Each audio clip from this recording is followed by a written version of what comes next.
de Cataluña. Luego está el exilio en el norte de África, donde había una gran colonia de estos lugares. El exilio y la resistencia en Francia, porque muchos de los españoles se incorporaron, como sabéis, al maquis francés. Como consecuencia de eso, muchos de ellos fueron hechos presos por los alemanes, y está el panel dedicado a los españoles, los alicantinos, también los españoles en general, pero los alicantinos, más de 200 que acabaron en los campos de concentración nazi, algunos de los cuales murieron y otros en cambio sobrevivieron. Y finalmente todos los países que más exiliados acogieron, México sobre todo, pero también la Unión Soviética, aunque la Unión Soviética está concentrada en militantes del Partido Comunista, niños que se marchaban. Todo eso es lo que hay. Yo estoy aquí a disposición de todo el mundo, pero si tenéis más bien dudas, pues casi luego en los autobuses. En los autobuses hay también catálogos que reproducen prácticamente los mismos paneles, salvo alguna foto concreta que no ha cabido.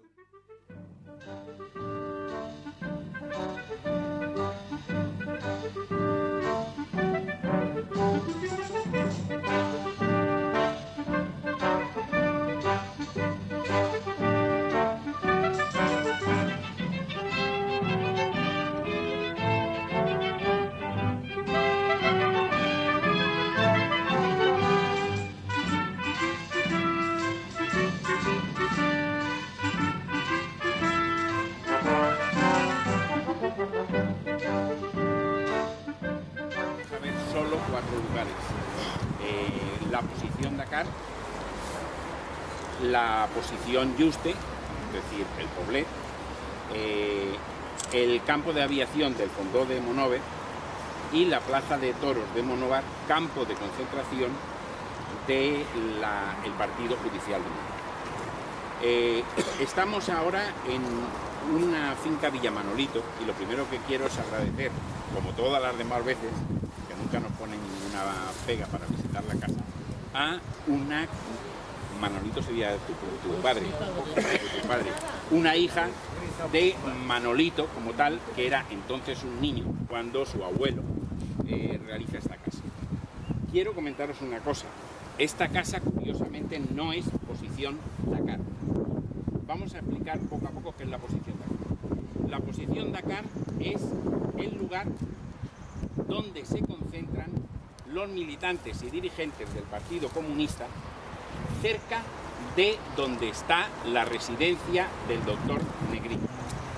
La residencia del doctor Negrín está en la llamada posición Yuste, en una finca denominada El Poblet, en el término municipal de Petrer, pero a la otra parte de esta conurbación.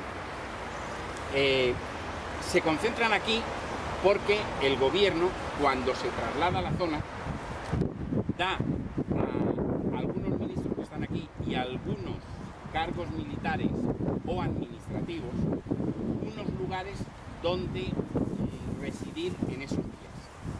Y a estos lugares donde residí, era la residencia de Cordón, número 2, el jefe militar de confianza de Negrín, y la concedida Vicente Uribe, ministro se van a ir concentrando todos los dirigentes comunistas de la zona. Esto es una de las arboledas perdidas de Rafael Alberti, que está aquí y que es el último lugar donde reside en España antes de salir del país. La posición Dakar iba como Los Pinos, que entonces eran mucho menos frondosos que ahora, pero eran más. Desde la que veremos al final, que es exactamente como estaba entonces, hasta donde está el Aldi, que ya es término de Petrer, en la otra parte de la carretera, y era también, hasta no hace muchos años, otro de los chalés. Algunos de los chalés de aquí se han transformado. Otros, como el que vamos a entrar y como el que veremos desde fuera, siguen transformados evidentemente, pero recordando todas las poblaciones, se les fue dando las casas de campo deshabitadas o abandonadas o dejadas por los dueños, que a veces eran miembros de la derecha local y algunos habían huido, otros habían sido tomados como desafectos. Aquí en la zona de Elda, curiosamente no, porque la mayoría de los empresarios eran de izquierda republicana o eran de Unión Republicana. Había también algunos de la derecha, pero eran la minoría. Sin embargo, estas casas se dejaron y estaban llenas de refugiados en un primer momento. De ahí que las condiciones eran bastante lamentables respecto a lo bonitas que eran unos meses antes de la guerra o incluso al principio de la guerra, que eran casas casi recién hechas. Cuando Stefano habla de la sucia aldea de Elda, que yo no tengo claro si él pensaba que estaba en Elda cuando estaba aquí, es una de las dudas que tengo, pero evidentemente era sucia porque había una gran concentración de gente. A esta gente hubo que buscarle rapidísimamente alojamiento en otros lugares, en Elda, en Petrer, porque aquí se establecen estas casas para las necesidades que llevaba aparejado. ¿Quiénes están aquí? Aquí está, a lo largo de los días, aparte de los propios dirigentes, están Rafael Alberti y María Teresa León. Por aquí estuvieron Stefano, que era el representante del Comintern, de la Internacional Comunista en España. Estuvo también Palmiro Togliatti, el camarada Ercoli, que luego será el dirigente máximo del Partido Comunista de Italia en los momentos de posguerra, cuando es el primer partido italiano, aunque los americanos se encargan de que no gobiernen nunca. Y están también personajes militares españoles como Lister o Modesto. ¿Qué acto es el acto central que se realiza aquí? Pues se realiza en la mañana del 6 de marzo, el día que el gobierno abandona España. El gobierno sabe ya que se ha levantado el Consejo Nacional de Defensa en Madrid, sabe que Madrid en ese momento está en auténtica guerra civil dentro del bando republicano y sabe que la alternativa es o una guerra civil dentro de la República o ceder el poder a una sabienda de que se hundía el objetivo máximo de haberse venido a esta zona, que era planificar la retirada organizada hacia los puertos del litoral a salir de España con su gobierno, que ya ha salido directo hacia Madrid.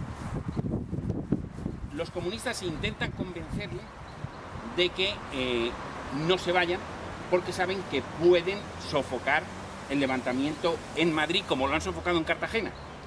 Pero claro, evidentemente, tanto una cosa como otra destrozaba el proyecto inicial. Hay una reunión durante mucho tiempo con una tranquilidad pasmosa donde se acuerda hacer un manifiesto y se ponen de acuerdo con el presidente del gobierno. Álvarez del Valle dice que esa reunión celebrada en estos lugares fue un ejercicio supremo de democracia en momentos difíciles. La verdad es que a partir de ahí empiezan las salidas. La primera en salir es Pasionaria, con Alberti, con Cordón, con su secretaria, con Falcón, porque es la condición que pone Negrín. Nada más llegar acuerda con los comunistas que Pasionaria de irse. ¿Qué pretende el doctor Negrín? Pues básicamente que Pasionaria, que era la imagen de la resistencia, del no pasarán, un mito a nivel internacional, no pudiera caer en manos de los franquistas, porque los rebeldes la podían haber ofrecido precisamente con cargo. En los siguientes en ir es cuando se va el presidente del gobierno y Álvarez del Valle, su ministro de Estado, que el gobierno les está esperando. Y ya en la madrugada del día siguiente saldrán algunos dirigentes comunistas, pero no todos. Otros se acabarán quedando en España. antes de pasar a ver esta casa, que recuerda mejor que ninguna otra posiblemente lo que fue aquel tiempo, ¿por qué no fue ocupada esta casa? Pues porque digo que eran las casas que no estaban ocupadas. Y aquí vivía, entre otros, parece ser que oficialmente fue la manera de que no escogieran la casa, Francisco Maestre.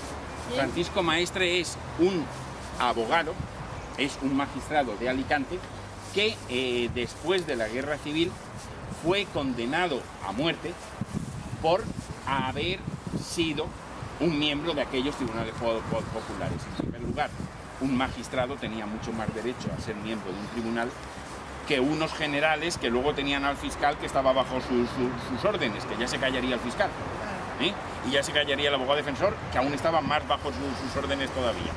En realidad, el abogado, estamos viendo la documentación suya, y no es ningún abogado sanguinario, ningún abogado... No, todo lo contrario, es más, muchísima gente firma en beneficio suyo porque dice que les había salvado la vida. Es un ejemplo clarísimo de la represión que vendrá en la posguerra.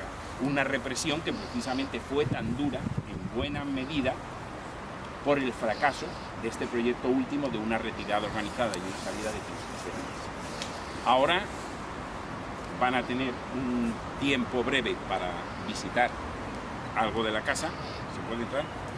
Visitar algo de la casa. Después saldremos y nos iremos a ver desde fuera una de las casas que sí fueron ocupadas. No sabemos dónde se hizo la reunión, no sabemos quién estaba en cada casa.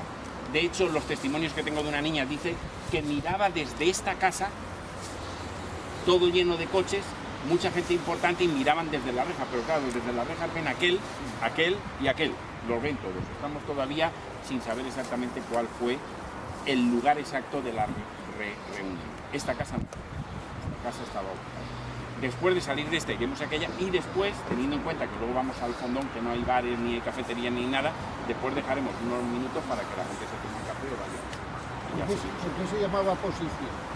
Normalmente en tiempo de guerra a muchos sitios se les da el nombre de posiciones. Por ejemplo, donde estaba Casado y el mando militar en Madrid era la posición Jaca, en vez de llamarle la Alameda de Osuna, el Palacete. El Poblet se llamaba posición. Es manera de denominarlo.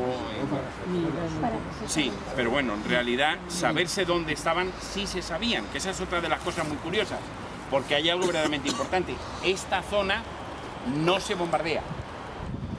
Es algo verdaderamente importante porque había una concentración de industria, que es una pena que no podamos hacer el recorrido largo, pero había una concentración de industria al final de la guerra enorme.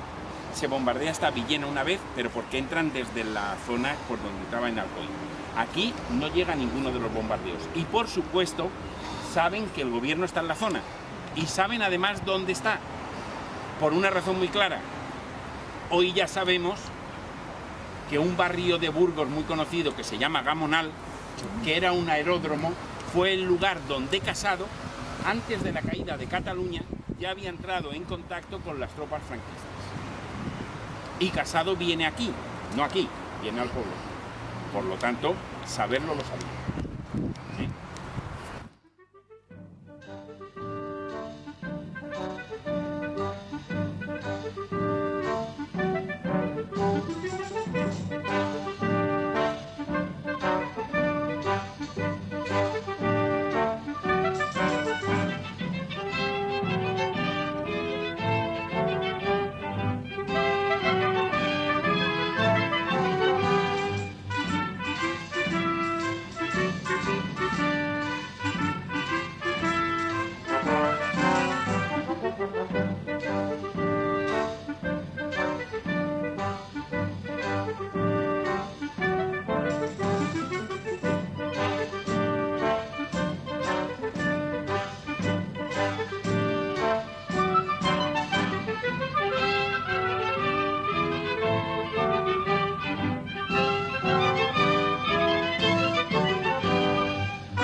Tres viviendas que siguen existiendo básicamente tal como eran en los años en que las hicieron. Las hicieron a finales de los años 20. Los que sean de la zona podrán ver que la reja es de motivos absolutamente similares a la rejería que tienen las casas del barrio del Progreso y del barrio de la Fraternidad, en el ensanche de Elda, y como saben por los nombres, pues ya se pueden imaginar una socialista mayoritariamente y la otra anarquista mayoritariamente en cuanto a los grupos que formaron estas cooperativas de casas baratas, que se llamaban así, ¿eh? En este caso, las tres viviendas que quedan son prácticamente iguales, porque las hicieron tres amigos, en algunos casos emparentados.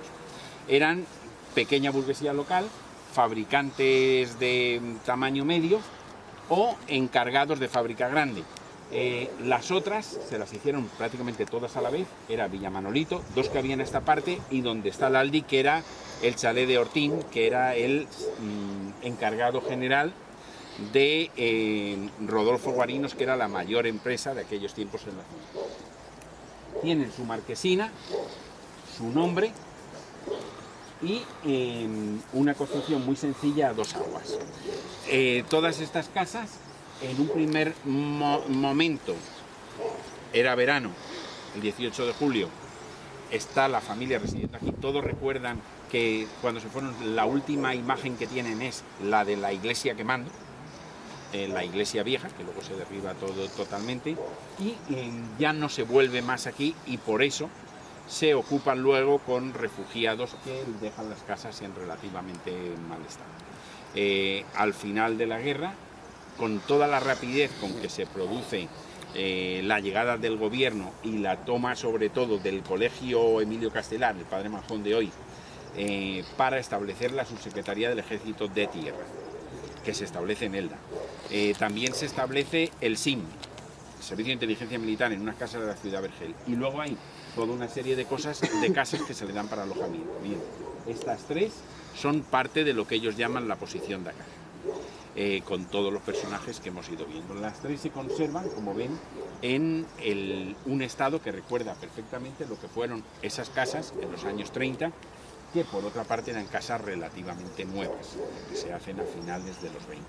El boom del calzado de los años de la Primera Guerra Mundial y de los años 20 genera toda una serie de segundas residencias en los alrededores, que la mayoría de ellas se van a tomar luego para uso durante la Guerra Civil, porque aquí no hubo actividad militar, pero sí que hubo una fortísima actividad de acogidas, colonias escolares, fábricas que se trasladan, personas que se vienen a vivir. Es muy probable que en el año 38 hubiera en la zona del Dapetre del Monóvar más de 5.000 personas refugiadas.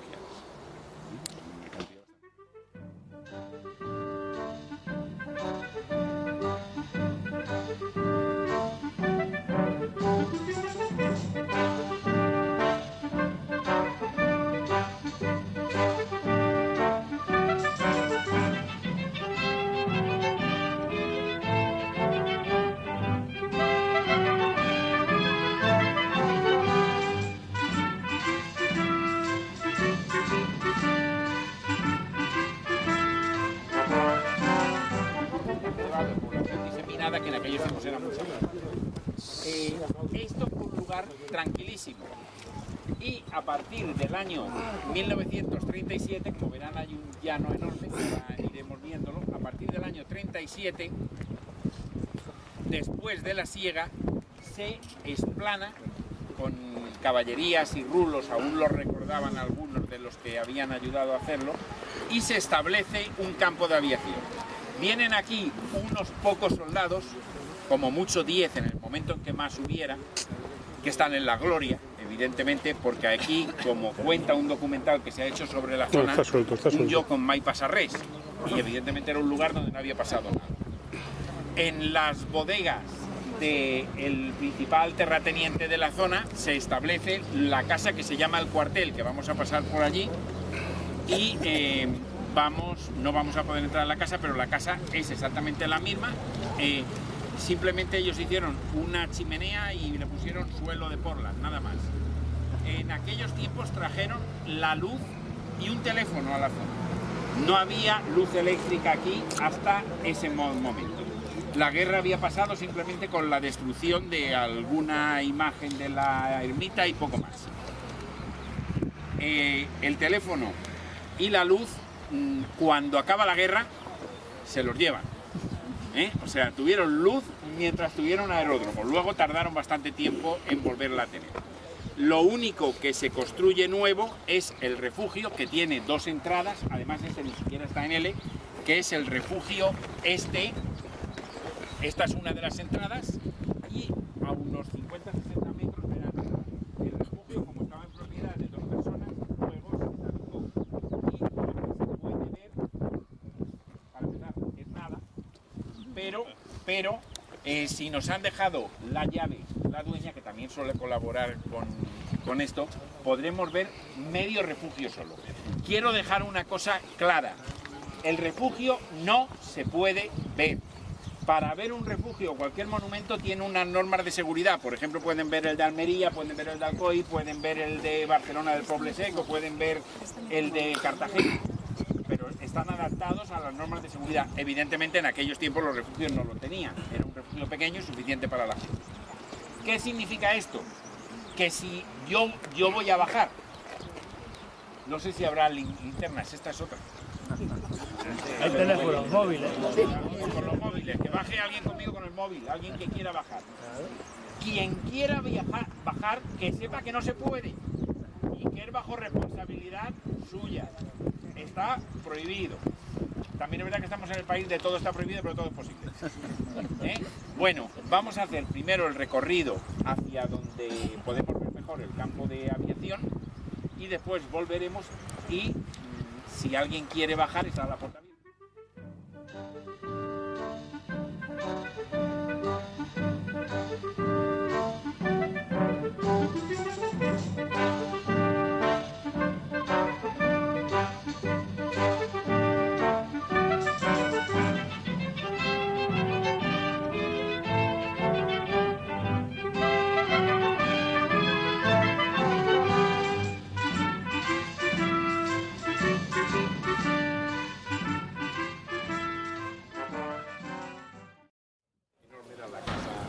De los señores de las tierras de aquí.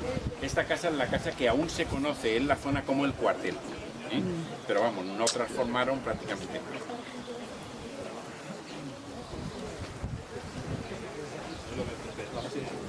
nada. La emisora hasta ya casi el final es lo que explanan para realizar el campo de aviación de Monóvar.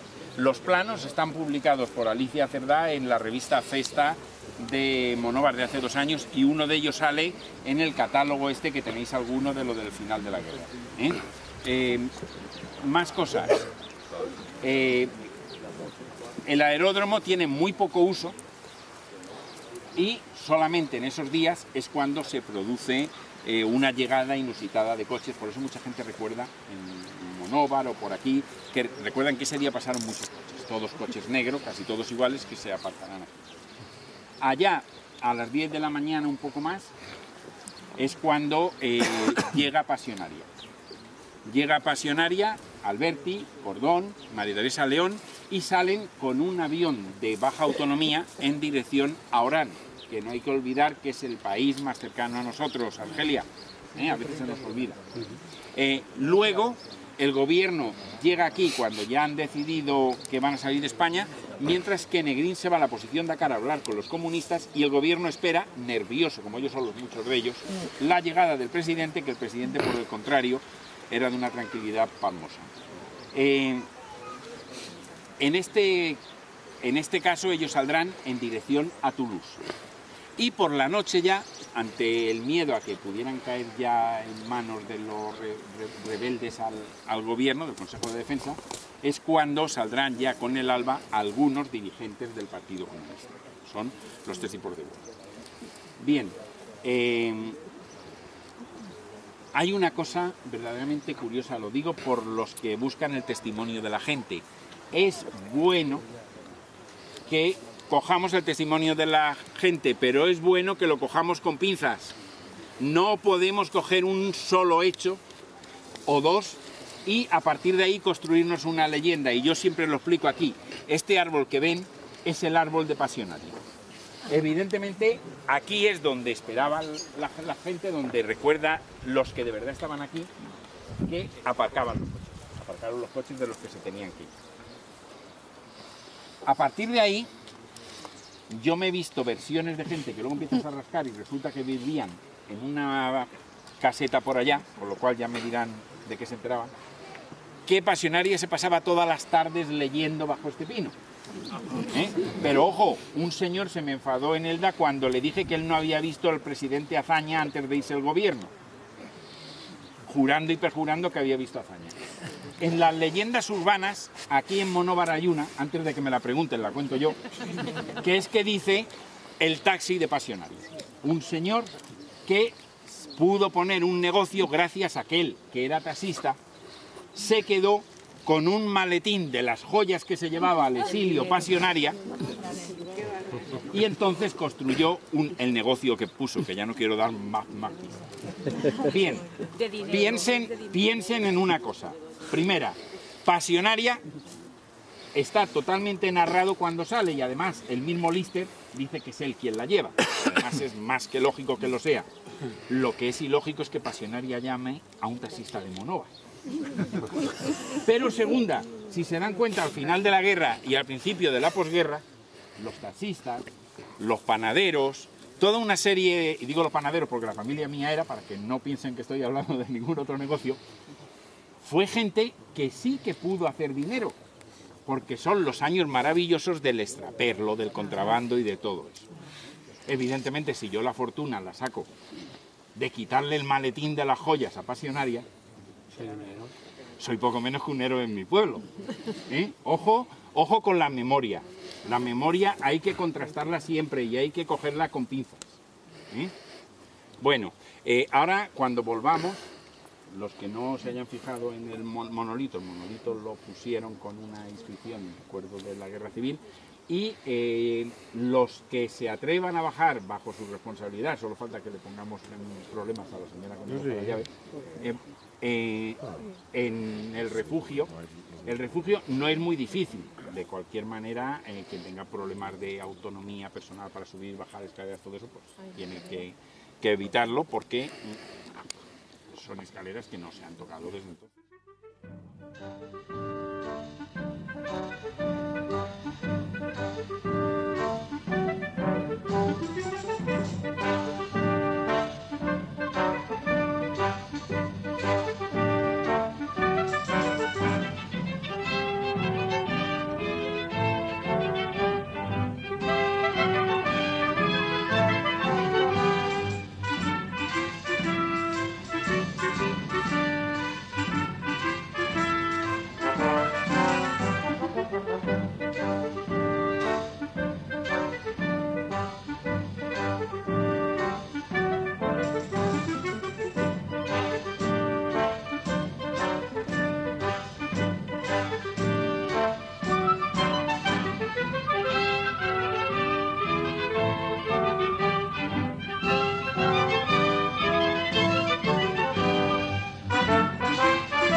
con el final absolutamente desorganizado de la guerra civil del bando republicano, el Stambrook es un ejemplo, y la gente que se queda en el puerto de Alicante y el campo de los Almendros, y luego los que van a Albatera o a la Plaza de Toros de Alicante, el ejemplo de ese final absolutamente desorganizado, que por cierto era el único compromiso que había tenido el Consejo de Defensa, en buena medida como compromiso real. ¿Qué pasa después? Pues pasa en todos los lugares la represión de posguerra. En esta comarca, en este partido judicial, el de Monóvar, precisamente el centro principal de represión es Monóvar. Y dentro de la represión, que es enorme porque cambia de un sitio a otro los primeros días, hay sitios en todos los pueblos. La cárcel donde van las mujeres y dependiendo del lugar varías del partido. Luego acaban yendo a la cárcel del partido, que aquí la cárcel del partido estaba al lado del convento, y tenemos un libro de Vicente Bodotella, prisionero de guerra, que cuenta precisamente la estancia en la cárcel del partido, al lado del convento. Pero hay tantísima gente que en muchos lugares se establecen campos de concentración. No solo es Albatera el único campo de concentración, con membretes y todo, con nombre de fuerzas de ocupación de su propio país, pero con el nombre de fuerzas de ocupación. En todos los partidos judiciales hay lugares donde meten a centenares de personas en los primeros días, semanas y meses. Aquí fue este, y hubo yo no sé cuántos, porque hoy por hoy es difícil saber cuántos son, pero yo calculo que entre 500 y 900 personas en los momentos máximos. De hecho, un testimonio, la hija de uno de los que estuvo aquí me contaba que le dijeron a su padre: pero papá, ¿tú qué has hecho? Cuando fueron a visitarlo, y su padre decía: nena, no te preocupes que aquí está hasta don Eliso. Don Eliso era un maestro de su pueblo que había sido internado, no era militante de ningún partido, porque cuando recuperan Teruel buscaron una persona imparcial que no fuera de ningún partido para llevar la bandera republicana y que fuera una persona de moral intachable. Y mira por dónde le acabó costando la cárcel. En este campo es donde luego, con el tiempo, acabaron yendo a Alicante unos, algunos ni siquiera llegaron a Alicante, otros regresaron a sus casas o regresaron a los pequeños centros de internamiento de los pueblos, en algún caso casi domiciliario. El caso de este maestro que decía yo antes, su academia se convirtió en un sitio de internamiento de personas, y él le dejaban, era muy mayor ya, y le dejaban subir arriba en arresto domiciliario, y este sitio seguro que lo encuentran en la comarca que sigue. Es decir, no ya solo la cárcel del partido, sino los campos de concentración, que se llaman así. Que se llaman así. No hay gases, no hay cámaras, no hay la incineración de todo eso, no hay nada, porque a veces hay que pensar que porque la técnica de España no daba para eso, pero si ve las condiciones de vida del campo de Albatera, no son peores que las de un campo de concentración alemán, sin hornos, eso sí, pero lo que es las condiciones de la gente son mucho más duras. Es simplemente el periodo de la represión de posguerra, que ni siquiera hoy en día podríamos llegar a hacer un número definitivo de cuántos pudieron ser. Pero la verdad aterra. Había una frase en un momento dado que era: toda España era una cárcel. Pero es que cuando sacamos cuentas es que parece que sea verdad. Los que tengan un familiar con represión de posguerra, o los que tengan sospechas de que lo tienen, porque si tienen sospechas seguro que lo tienen, no lo contaban luego en casa muchos de ellos, para no complicar la vida a más gente, que sepan que hoy en día la mayoría de los expedientes de esta provincia y de 8 o 10 provincias más son fácilmente consultables en Madrid, y se lo pueden fácilmente. En Madrid, en el Archivo Histórico de la Defensa. ¿Hable algo de Villalta? Bueno, Miguel Villalta ya nos extenderíamos mucho, además es un caso muy particular para Monóvar. Lo que sí quiero decir es que Miguel Villalta era un gobernador. De hecho, es curioso porque en este valle hay alguien que es gobernador de Zaragoza, el que se enfrenta en el levantamiento a Cabanellas, que es Ángel Vera Coronel, presidente del Banco Delda, presidente del banco, pero gobernador de la República. Arraez, socialista vinculado al DIP3, también muere, gobernador de Málaga. Y Miguel Villalta, que llegó a estar en Madrid en uno de estos puestos también dirigentes. Miguel Villalta, cuando acaba la guerra, no se va por el puerto de Alicante, queda en Monóvar, se esconde en la casa de su tía hasta que acaban descubriéndolo. El por qué lo descubren ya entramos a distintas probabilidades, pero hay un libro sobre el proceso de Villalta, que es el libro de Glicerio Sánchez Recio, La República Decapitada. Para los de Ibi, recordar que Miguel Villalta es el que se casa con la viuda de Sanchís Banús y que el despacho de la casa del Fester es de Miguel Villalta. ¿Eh? Bueno. Lo donó su sobrina Azorín, ¿qué hizo? Sí. Que era de Monóvar. ¿Qué? Miguel Villalta, Azorín sí era de Monóvar, sí. Sí, ¿qué conducta hizo para la guerra? ¿Chaco Rey? No, Azorín después de la guerra no fue perseguido en absoluto y acabó siendo uno de los escritores del régimen. No estaba tan claro en los años 30, él tiene miedo. Cuando hay gente que pide el amparo para él, el caso de Capilla, un señor que era secretario de Elda y amigo suyo y admirador suyo, pide prácticamente que lo ampare y Azorín le dice que le deje de líos, que él también tiene problemas. Vamos, que hasta un Azorín pudo tener problemas después de la guerra. Escuelas Nacionales de Elda, que es donde se estableció la subsecretaría del Ejército de Tierra, que trataba de ser el punto de reorganización organizativa del Ejército Republicano. Además, también estaba allí, muy cerca, la sede o el lugar central en aquellos momentos del SIN, en la zona, el Servicio de Inteligencia. Los distintos partidos y el personal administrativo y militar que les acompañaban estaban esta que hemos visto al principio, en la zona de Elda, también alguna en término Petrer enfrente, que era la llamada posición Dakar, las casas de la Jau, como se llama en la zona. Y desde allí tendríamos que haber venido a ver el aeródromo o campo de aviación del Fondó de Monóvar, que es de donde algunos dirigentes del Partido Comunista y todo el gobierno de España, el gobierno de Negrín, salen para el exterior. Ignorantes o crédulos, como se quiera, con aquella famosa frase del general Franco de nadie tiene que temer si no tiene delitos de sangre. Evidentemente hay muchos muertos que no tienen ni sospecha de los delitos de sangre. Eso hubiera sido el recorrido. Quedan toda una serie de cuestiones claras. ¿Por qué en la zona? ¿Por qué el Valle Medio del Vinalopó, la zona de Elda, Petrer, Monóvar? Primera, porque no hay que olvidar que en la escasa zona que quedaba a los republicanos, prácticamente el cuadrante suroccidental de la península, la carretera principal, la espina dorsal del territorio, era la carretera Madrid-Alicante, que atravesaba por su centro ciudades como Albacete, ciudades como Villena, ciudades como Elda, ciudades... Bien, en la zona entre la carretera y el ferrocarril, que pasa casi al lado, un centro de control de vuelos. Tenía, por lo tanto, el equipamiento necesario para...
de Petrer, la conocida en la guerra civil como posición Juste, la joya de la corona, o si queréis la joya de la República o de la corona colmenada, de el periodo de la estancia del gobierno.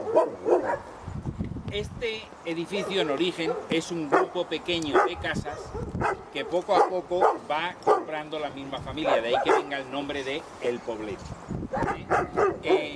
La familia construyó antes de la guerra civil la casa grande, cuadrada, central, que es la casa noble de estas edificaciones. Y lo que veis aquí delante, este pabellón se hizo en tiempo de guerra. Fue hecho por la República para instalar a los, cuando llegaron ya los enfermos. Buena parte de estos pinos y esta vegetación ya estaba. Es probable que no estuviera con todo el esplendor que pudo llegar a tener en los 70, porque evidentemente ni los árboles serían igual, ni los estanques. El torreón sí que estaba, el estanque, la balsa, hay 3 o 4 partes de agua, hay varias pérgolas, es un espacio precioso. Estaba, como correspondía a las familias bien de preguerra, la pista de tenis justo ahí detrás. Es un espacio que de verdad merecería la pena ser recuperado por el Estado, por quien sea, y reconvertirlo para cualquier tipo de utilización de carácter cultural más que social o económica, porque la verdad es que puede haber lo que sea. Además, si esto fuera público y fuera libre, tiene 2 ventajas enormes como lugar para el turismo calidad. Recordad que el turismo cultural está también dentro. Una, el enlace perfecto al lado mismo de una autovía Madrid-Alicante, y luego una demanda de visitantes que se aburren muchas veces en la playa porque son visitantes fieles, y el primer año ven el huerto del cura y el segundo ven, y al tercero ya se han acabado. En torno al 24, 23 a 25, de acuerdo al 24 de febrero, se instala el presidente del gobierno y instalan aquí unas dependencias con un grupo de soldados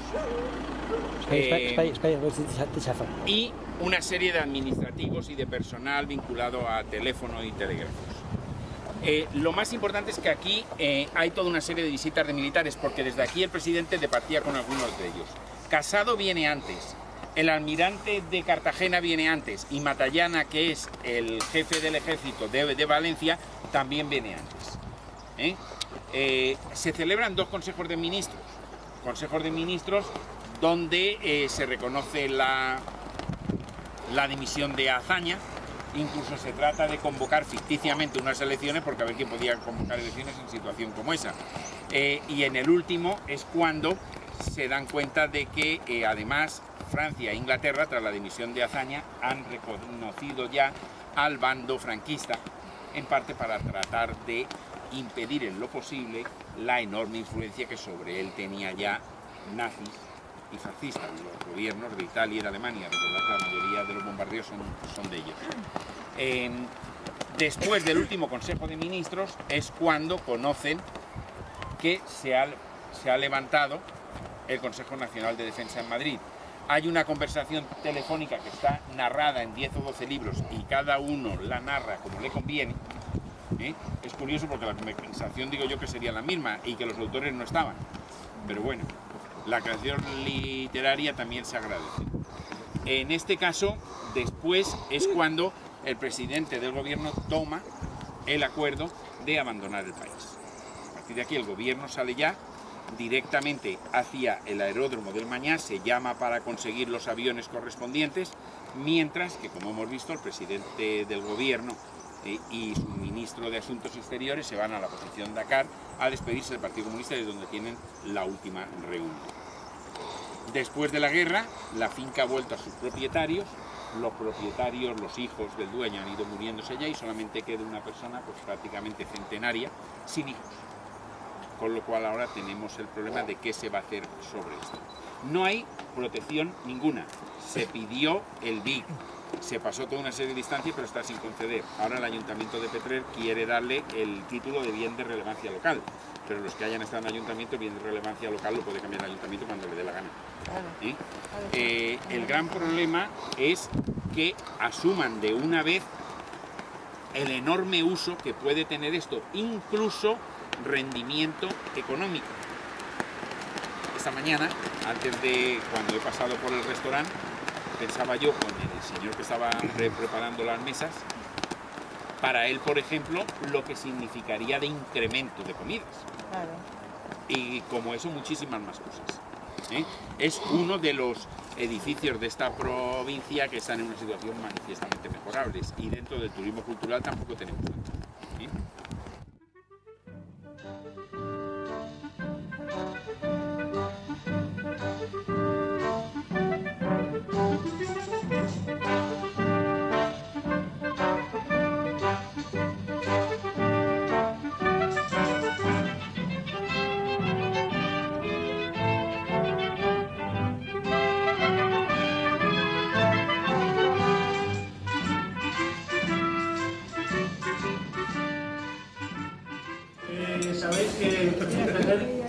somos gente muy acogedora y realmente queremos que sea así durante el tiempo. Estamos en el tema que ha planteado Luis Pesquera de pagar o no la comida, pero lo vamos a consensuar. El tema de que hay que participar todo el mundo, cada uno tiene que decir su opinión, ¿no? Yo deciros rápidamente que lo siento mucho por todos vosotros, por el maratón que os ha dado la Comisión Cívica por la recuperación de la memoria histórica de Alicante. Es un maratón. Yo creo que eso, pagando se puede hacer. Y yo sé que habéis pagado para hacerlo. Bueno, para en serio deciros que por nuestra parte, la Comisión Cívica de Petrer hemos intentado que pudieseis entrar al Poblet, a lo que se llamaba posición juste. Hablamos con el alcalde de Petrer. El alcalde me dijo que habló con el administrador o dueño de lo que habéis visto, que lo hizo por fuera, y que era imposible el poder entrar porque habían tenido problemas, miles de causas, que ahí no tenéis un bien de interés cultural muy importante que forma parte del patrimonio de la guerra civil, pues que no podamos poder disfrutar de él, poder transmitirlo a nuestros hijos. De la memoria histórica de Alicante, agradeceros que hayáis venido, agradeceros que hayáis compartido con nosotros este maratón.